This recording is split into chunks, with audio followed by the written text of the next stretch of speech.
Kasus yang kini ramai diperbincangkan publik bermula dari langkah 4 Jenderal TNI yang secara bersama-sama mendatangi Direktorat Reserse Siber Polda Metro Jaya untuk melakukan konsultasi hukum terkait dugaan pencemaran nama baik yang disebut-sebut dilakukan oleh CEO Malaka Project, Ferry Irwandi. Kejadian ini mencuri perhatian bukan semata karena menyangkut persoalan hukum, tetapi karena menunjukkan betapa seriusnya pihak TNI merespons isu yang dianggap bisa merusak citra institusi mereka. Nama-nama yang hadir bukan perwira biasa, melainkan pejabat penting di tubuh TNI, Brigjen Juwinta Ombo Sembiring dari Satuan Siber, Maijen Sri Nuryanto, Kapuspen TNI Brigjen Fridi Ardiansyah, dan Kababinkum Laksda Farid Maruf. Kehadiran 4 jenderal dengan jabatan strategis ini jelas memberi sinyal bahwa persoalan yang dibawa bukan perkara kecil, melainkan menyangkut marwah lembaga militer. Dalam pernyataannya, Brigjen Juwinta menegaskan bahwa langkah konsultasi dilakukan setelah adanya patroli siber yang menemukan sejumlah fakta yang mereka nilai mengarah pada dugaan tindak pidana oleh Ferry Irwandi.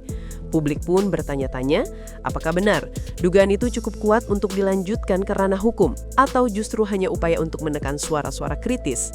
Fenomena ini menjadi semakin menarik ketika latar belakang persoalan dikaitkan dengan meningkatnya peran influencer dalam membentuk opini publik, termasuk salah satunya adalah Salsar Wina Hutagalung yang akhir-akhir ini kerap menjadi sorotan karena kritik kerasnya terhadap elit politik dan militer. Sosok Ferry Irwandi mendadak menjadi nama yang dibicarakan setelah disebut oleh pihak TNI sebagai pihak yang diduga menyebarkan informasi bermuatan pencemaran nama baik. Sebagai seorang CEO dari Malaka Project, Ferry bukanlah figur politik ataupun pejabat negara. Namun langkahnya dalam mengungkap dugaan tindak pidana tersebut ternyata mampu memicu reaksi besar dari institusi militer. Informasi yang ia sampaikan awalnya mungkin terlihat biasa saja, namun dalam hitungan hari bergulir menjadi isu yang cukup panas hingga memerlukan kehadiran langsung para jenderal ke Polda Metro Jaya. Di sisi lain, Wakil Direktur Reserse Siber Polda Metro Jaya, AKBP Fian Yunus, menjelaskan bahwa memang benar ada konsultasi yang dilakukan, tetapi menekankan satu hal penting. Satuan Siber TNI tidak bisa serta-merta melaporkan kasus pencemaran nama baik karena mekanisme hukumnya berbeda.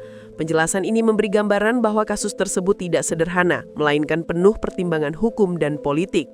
Yang menarik, publik justru menyoroti konteks lebih luas, bahwa langkah TNI bisa dilihat sebagai bentuk kegelisahan terhadap opini yang berkembang di masyarakat. Apalagi dalam situasi di mana suara publik semakin lantang, terutama melalui media sosial yang bisa mengubah narasi dalam hitungan jam. Kasus ini pun membuka diskusi baru tentang batas antara kebebasan berpendapat, perlindungan institusi negara, dan potensi kriminalisasi terhadap kritik yang sebenarnya sah-sah saja dalam ruang demokrasi. Suasana yang tergambar dalam peristiwa konsultasi hukum tersebut bisa dibayangkan sebagai momen yang jarang terjadi. Ruang diskusi di Polda Metro Jaya yang biasanya diisi oleh penyidik kepolisian, kini kedatangan 4 perwira tinggi militer dengan seragam dan jabatan mentereng. Bagi banyak orang, ini adalah tanda betapa seriusnya mereka menanggapi persoalan yang sesungguhnya masih berada di ranah wacana publik. Kehadiran para jenderal membuat situasi terasa formal, tegang, namun sekaligus juga menunjukkan adanya kekhawatiran bahwa isu yang beredar bisa berkembang menjadi ancaman terhadap citra institusi. Bagi pihak TNI, menjaga nama baik lembaga adalah bagian dari menjaga kehormatan negara. Sementara bagi masyarakat sipil, langkah itu bisa dipandang sebagai bentuk overreaction terhadap kritik. Ketegangan semacam ini sebetulnya sudah sering muncul dalam dinamika demokrasi, tetapi jarang terlihat begitu gamblang di depan publik. Dalam pandangan pengamat, pertemuan antara kepolisian dan TNI di level konsultasi ini memperlihatkan hubungan yang unik antara dua institusi penegak hukum dan pertahanan. Keduanya sama-sama berhadapan dengan situasi baru, yaitu kekuatan opini publik yang tak lagi bisa dikendalikan seperti era sebelumnya. Dari satu unggahan media sosial, sebuah isu bisa meledak dan memaksa institusi besar turun tangan. Kasus ini pun menjadi refleksi bahwa era digital telah mengubah cara kerja negara, di mana kontrol narasi bukan lagi berada sepenuhnya di tangan elit, melainkan bisa digoyang hanya dengan satu postingan dari individu sipil. Salsar Wina Hutagalung bukanlah figur yang bisa diremehkan dalam konteks ini.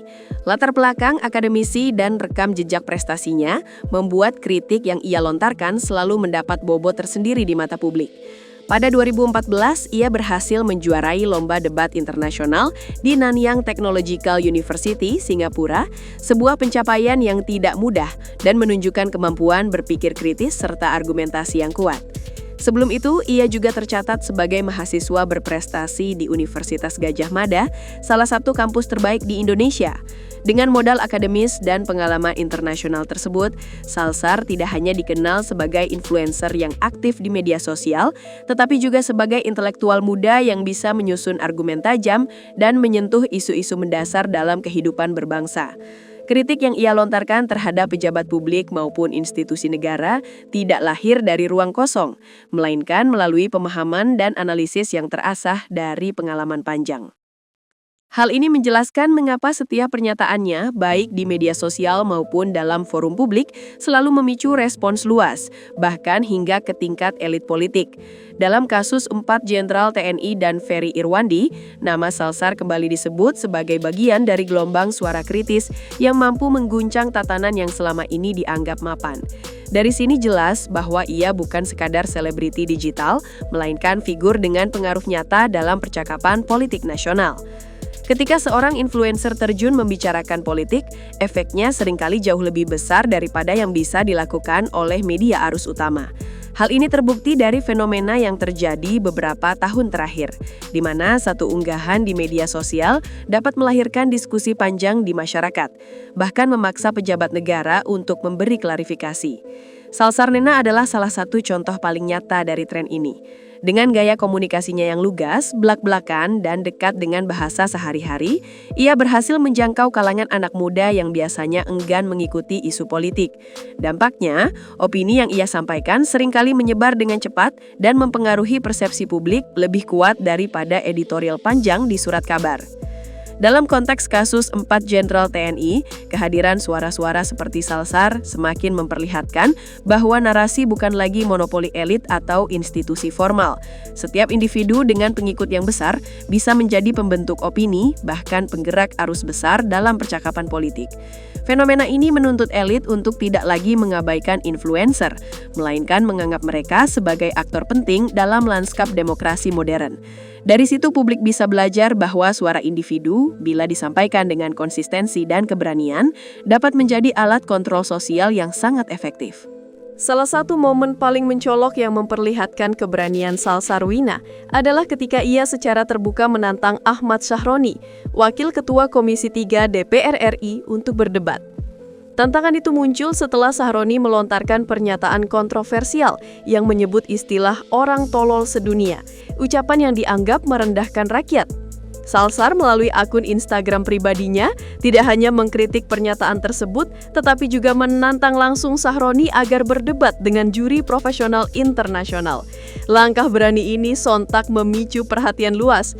Publik menganggap Salsar mewakili suara rakyat yang muak dengan arogansi sebagian pejabat.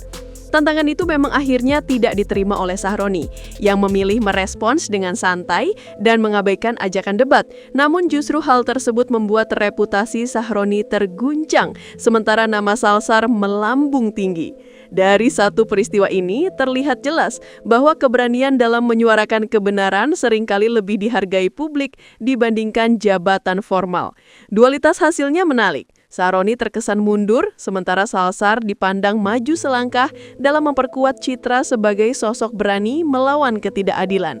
Kasus ini pun menjadi bukti nyata bahwa di era digital, popularitas bukan lagi soal panggung politik, melainkan soal konsistensi menyuarakan kebenaran. Fenomena 4 jenderal yang datang berkonsultasi ke polisi pun memunculkan pertanyaan besar. Apakah langkah itu diambil semata-mata demi menjaga kehormatan institusi atau justru menunjukkan adanya ketakutan terhadap opini publik yang semakin tidak bisa dikendalikan? Pertanyaan ini penting karena jawaban yang muncul akan menentukan bagaimana publik menilai TNI dalam konteks demokrasi. Jika memang alasan utamanya adalah kehormatan, publik tentu bisa memahaminya sebagai bagian dari tanggung jawab sebuah institusi negara. Namun jika ternyata ada kegelisahan berlebihan terhadap kritik, maka langkah itu bisa dipandang sebagai bentuk resistensi terhadap kebebasan berpendapat. Situasi ini mengingatkan kita bahwa dalam negara demokrasi, institusi sebesar apapun tetap harus terbuka terhadap kritik, karena tanpa itu, legitimasi mereka akan melemah. Reaksi publik yang mempertanyakan motif di balik konsultasi hukum tersebut menjadi sinyal penting bagi TNI bahwa zaman telah berubah. Kini, menjaga nama baik tidak lagi bisa hanya dilakukan dengan menutup mulut kritik, melainkan harus dibarengi dengan transparansi, akuntabilitas, dan kesediaan untuk menjawab pertanyaan publik secara terbuka. Dari perdebatan ini, masyarakat mendapatkan pelajaran bahwa kekuatan opini publik kini bisa menandingi bahkan institusi militer. Pernyataan dari Wakil Direktur Reserse Cyber Polda Metro Jaya, AKBP Vian Yunus, semakin menegaskan kompleksitas kasus ini. Ia secara terbuka menyebut bahwa Satuan Cyber TNI tidak memiliki kewenangan untuk langsung melaporkan kasus pencemaran nama baik, karena ada batasan hukum yang mengatur hal tersebut. Dengan kata lain, langkah 4 jenderal yang datang ke Polda Metro Jaya lebih merupakan bentuk konsultasi, bukan laporan resmi. Penjelasan ini memberi gambaran kepada publik bahwa apa yang terlihat serius di permukaan ternyata masih berada pada tahap diskusi. Namun justru hal inilah yang menarik karena menunjukkan bahwa TNI sebenarnya tidak bisa sembarangan bergerak dalam ranah hukum sipil. Mereka harus melalui jalur yang sesuai sebagaimana masyarakat sipil pada umumnya. Fakta ini membuka ruang diskusi baru tentang bagaimana hukum di Indonesia berfungsi sebagai penyeimbang antara kekuasaan militer dan hak-hak sipil. Pernyataan Vian pun dianggap penting sebagai bentuk transparansi agar publik tidak salah paham dan mengira bahwa TNI memiliki kekuasaan absolut untuk melaporkan siapapun. Dari situ terlihat jelas bahwa hukum memiliki fungsi mengendalikan agar semua pihak, termasuk institusi besar, tetap berjalan di jalurnya. Namun di balik penjelasan itu, muncul pula sisi menarik lain. Langkah 4 jenderal lebih terlihat sebagai manuver politik hukum ketimbang tindakan hukum murni. Mereka datang dengan seragam dan jabatan resmi, namun pulang tanpa laporan, hanya membawa hasil konsultasi. Hal ini membuat banyak pihak menilai bahwa kehadiran tersebut lebih dimaksudkan sebagai pesan simbolis, menunjukkan bahwa TNI memperhatikan isu yang sedang berkembang di masyarakat. Pesan itu mungkin ditujukan kepada publik, mungkin juga kepada Ferry Irwali, atau bahkan kepada pihak-pihak lain yang dianggap bisa memperkeruh suasana.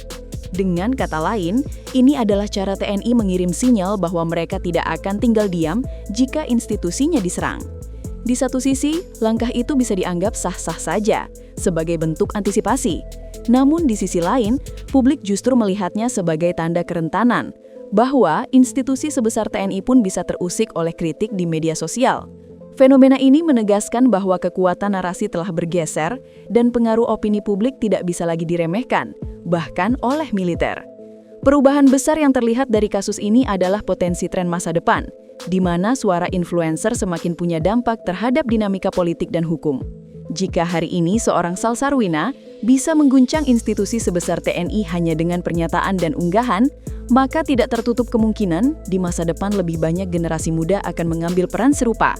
Demokrasi yang dulunya didominasi oleh partai politik dan media arus utama, kini mulai terdisrupsi oleh media sosial. Anak muda yang memiliki kemampuan komunikasi, jaringan, dan keberanian menyuarakan pendapat dapat langsung mempengaruhi jalannya kebijakan atau setidaknya memaksa elit merespons. Ini adalah tren global, bukan hanya di Indonesia. Dari Hong Kong hingga Amerika Serikat, suara influencer muda terbukti bisa memobilisasi massa, mempengaruhi arah perdebatan publik, bahkan menentukan hasil pemilu. Indonesia kini berada di titik awal tren itu. Kasus 4 jenderal dan Ferry Irwandi hanyalah gambaran kecil dari betapa besar pengaruh yang akan terus berkembang di masa depan ketika suara digital mulai menandingi kekuatan politik tradisional. Salsarwina tidak hanya dikenal lewat sikap kritisnya, tetapi juga lewat kanal podcast yang ia kelola, yaitu Jadi Dewasa 101. Podcast ini membicarakan isu-isu sehari-hari yang sangat dekat dengan kehidupan generasi muda, mulai dari mengenal diri sendiri, mengelola ekspektasi, hingga perencanaan keuangan.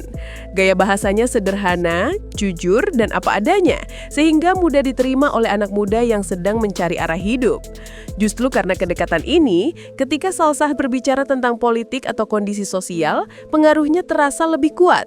Ia bukan datang sebagai politisi atau akademisi yang berjarak, melainkan sebagai sosok yang relatable, teman sebaya yang memahami keresahan pendengar. Podcast ini menjadi pintu masuk yang efektif, membangun basis audiens yang loyal dan percaya pada setiap kata-katanya. Maka tidak mengherankan ketika ia menyuarakan kritik terhadap pejabat negara atau institusi besar, ribuan bahkan jutaan orang langsung menyimak dan memberi dukungan. Inilah kekuatan komunikasi yang lahir dari kejujuran dan konsistensi, yang membuat Salsar berbeda dengan influencer kebanyakan. Akhirnya, dari Denmark tempat ia bermukim hingga ke Indonesia, tempat isu-isu politik terus bergulir. Suara Salsarwina membuktikan satu hal penting, teknologi telah melipat jarak dan memberi ruang bagi setiap individu untuk didengar, bahkan hingga level global.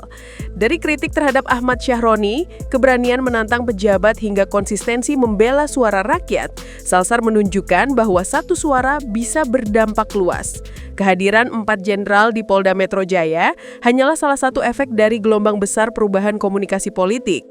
Publik ini tidak lagi pasif menunggu narasi dari elit, melainkan aktif membentuk percakapan dan menuntut jawaban.